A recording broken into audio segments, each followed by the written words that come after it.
தெலங்கானா மாநிலம் ஹைதராபாத்தில் பண மோசடி செய்த நிறுவனத்திற்கு சொந்தமான விமானத்தை அமலாக்கத்துறை பறிமுதல் செய்துள்ளது. 850 கோடி ரூபாய் மோசடி செய்த நிறுவன நிர்வாகிகள் துபாய் தப்பித்துச் சென்ற நிலையில் போலீசார் எடுத்த நடவடிக்கை என்ன? தெலங்கானா மாநிலம் ஹைதராபாத் ஹைடெக் சிட்டியில் ஃபால்கன் புரொடக்ஷன் ஃபோர்ஸ் என்ற நிறுவனம் உள்ளது. அமர்தீப் குமார் என்பவர் இந்த மார்க்கெட்டிங் நிறுவனத்தை நடத்தி வந்தார். அந்த நிறுவனத்தில் கவர்ச்சிகர திட்டத்தை தொடங்கி முதலீடு செய்பவர்களுக்கு அதிக வட்டி தருவதாக அமர்தீப் குமார் விளம்பரம் செய்துள்ளார். இதை நம்பி சுமார் 7000 பேர் 1700 கோடி ரூபாய் வரை முதலீடு செய்துள்ளனர். முதலீட்டாளர்களின் பணத்தில் வெளிநாடுகளில் சொத்துக்களை வாங்கி சொகுசாக வாழ்ந்தவர்கள் முதலீட்டாளர்களுக்கு பணத்தை திருப்பிக் கொடுக்கவில்லை.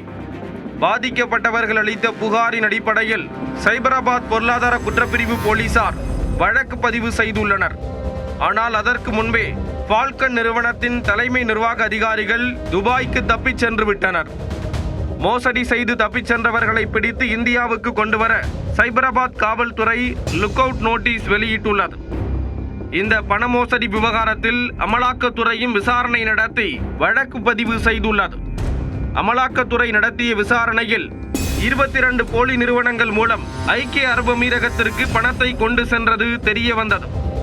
மேலும் ஃபால்கன் நிறுவனத்தின் தலைமை நிர்வாகிகள் பயன்படுத்துவதற்காக அமெரிக்காவைச் சேர்ந்த ஒரு நிறுவனத்திடம் இருந்து சுமார் 15 கோடிக்கு ஒரு விமானத்தை வாங்கியதையும் அமலாக்கத்துறை அதிகாரிகள் கண்டுபிடித்தனர். அந்த விமானத்தை 3 கோடி செலவு செய்து சொகுசு வசதிகளையும் விமானத்திற்குள் செய்தது தெரிய வந்தது. விசாரணையின் ஒரு பகுதியாக அமர்தீப் குமாரின் சொத்துக்கள் குறித்த விவரங்கள் சேகரிக்கப்பட்டன. இதனையடுத்து 8 இருக்கைகள் கொண்ட இந்த வணிக விமானம் தொழிலதிபர்களின் தனிப்பட்ட தேவைகளுக்காகவும் வாடகை அடிப்படையில் விமான ஆம்புலன்ஸாகவும் பயன்படுத்தப்படுவதை அமலாக்கத்துறை கண்டறிந்தது. இந்த விமானம் எங்காவது பறந்தால் அதை ரேடாரில் கண்டறிந்து அமலாக்கத்துறைக்கு தகவல் அளிக்கும்படி இந்திய விமான நிலைய ஆணையத்திடம் அமலாக்கத்துறை வேண்டுகோள் விடுத்தது.